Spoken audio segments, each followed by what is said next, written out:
What's up, everybody? This is Dr. Nick with Leverage Media, and I'm back.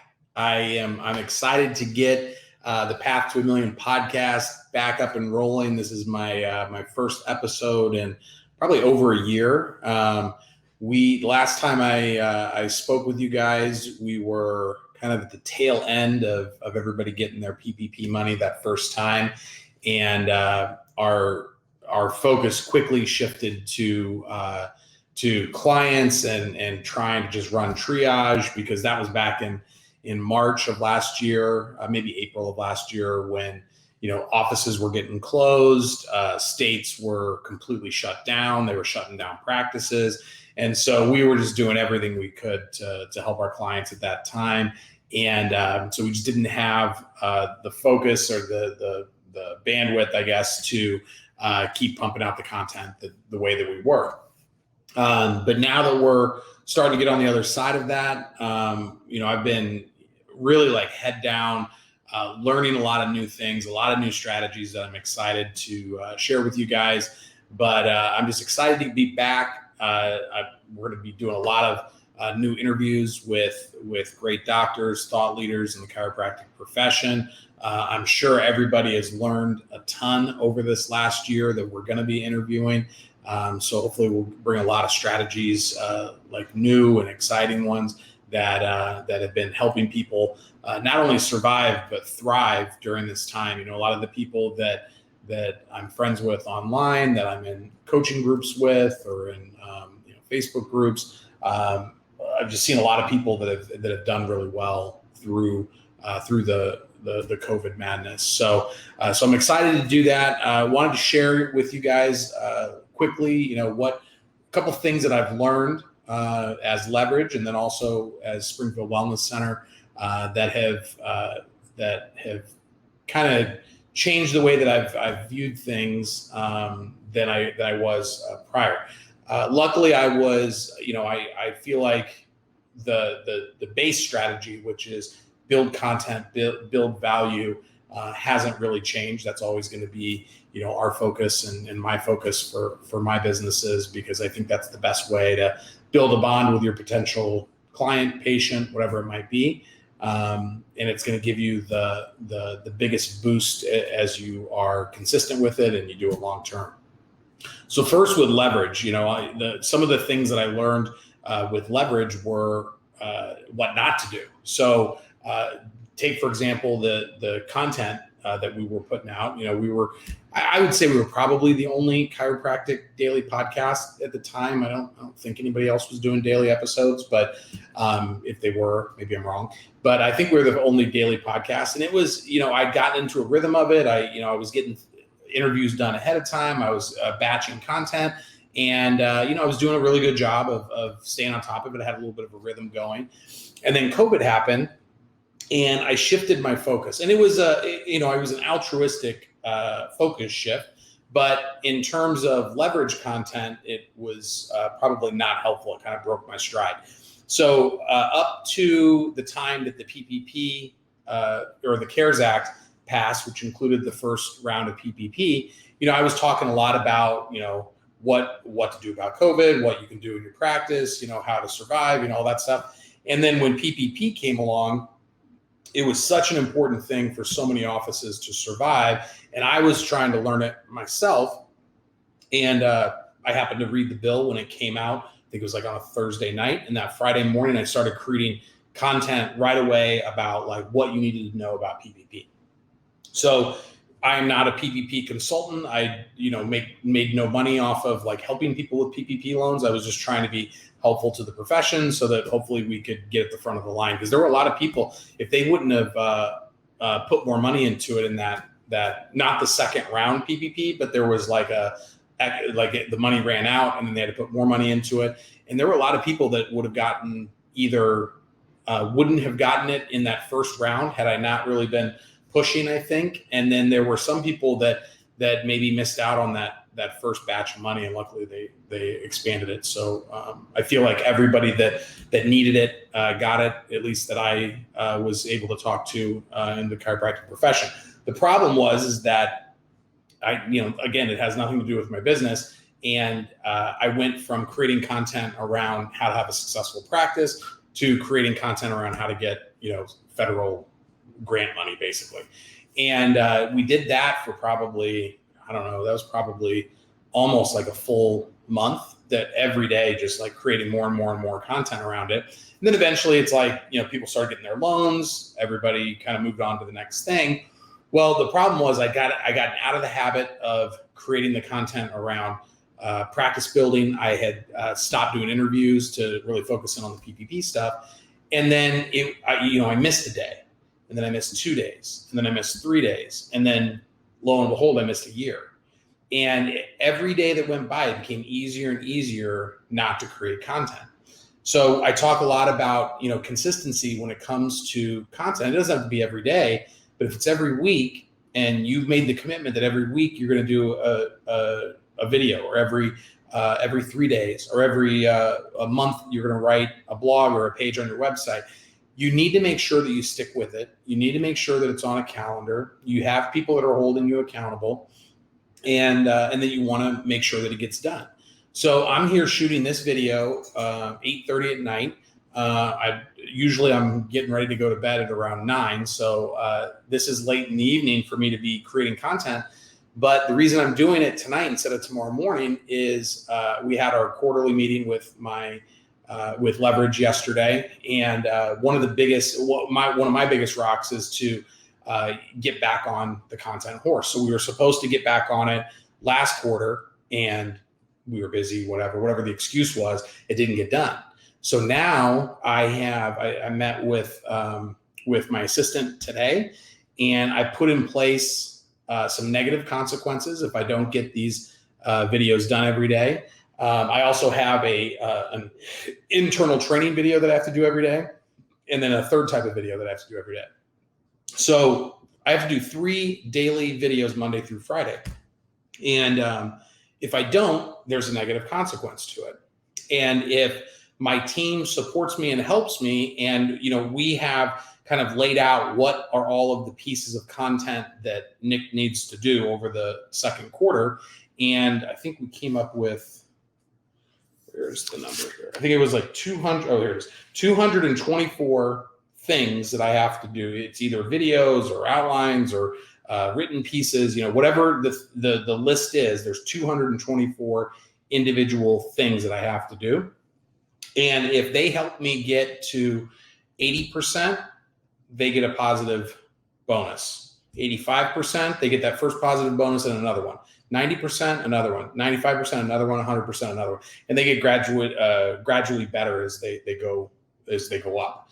So I've got the social pressure from my team to make sure, because they want to get all the fun things that are going to come along with me doing well with this.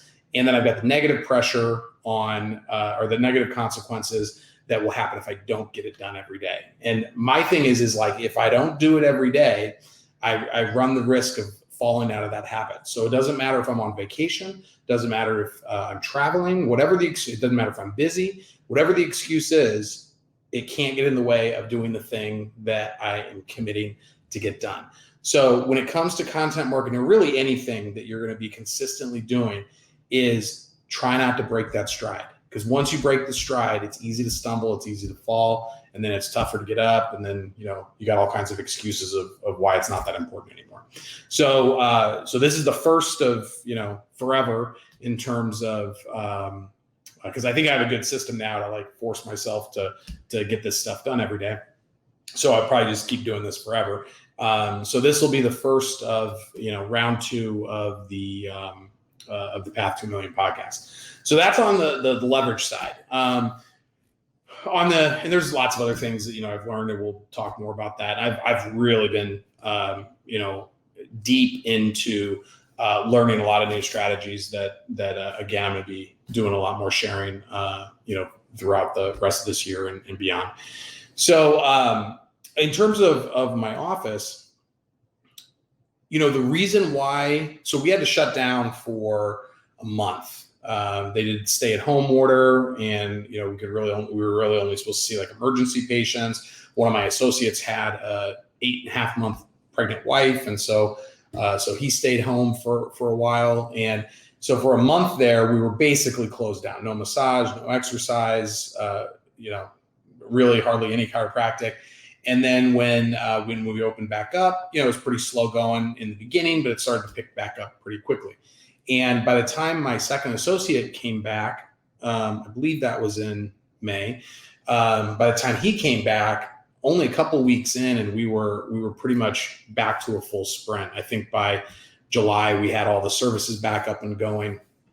And the thing that I think really helped us and really allowed us to bounce back fast was that we have been creating content. At that point, we'd been creating content for almost 5 years. Now it's almost been 6 years. That we've been consistently out there with not just like ads for 5 years, but actually adding value into the community. And because we're a wellness center, we were able to speak into, strengthen the host. And there at the time, there weren't a lot of therapeutics. There was no vaccine. So your best bet was to be as healthy as you could be.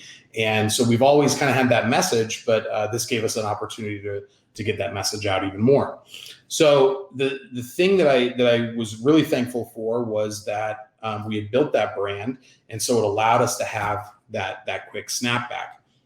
Having insight into a lot of different practices, doing strategy sessions throughout that, because there were a lot of scared offices out there that were very reliant on external events, in person, going into businesses, getting people in a room together, that just weren't coming back anytime soon. And you could feel the tension, you could feel the stress that was coming from them, and it was almost like sometimes it was almost like a sense of panic of like they wanted to make up for the 5-10 years that they hadn't been doing anything to build their brand, and they wanted to do it in 90 days. And unfortunately, that's not really the way it works. So I say this a lot, but the best time to plant a tree was 20 years ago. The second best time is today.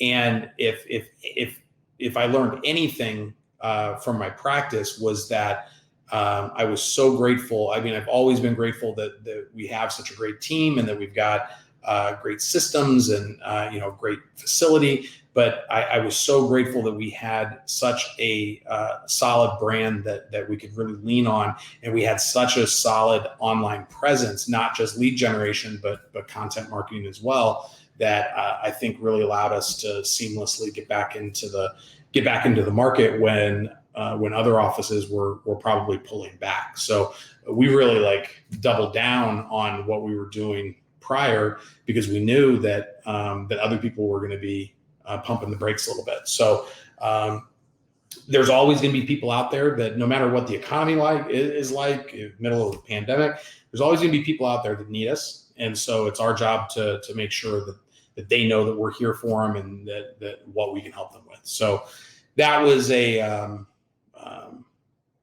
I said, I was grateful for that. But the biggest thing that I've been, and more people seem to be, swinging to my side of the pendulum now, already coming on to the strategy sessions, understanding that they need to be creating more content, that they need to be building their brand, especially those that were so dependent on in-person, face-to-face final screenings, massage events, things like that.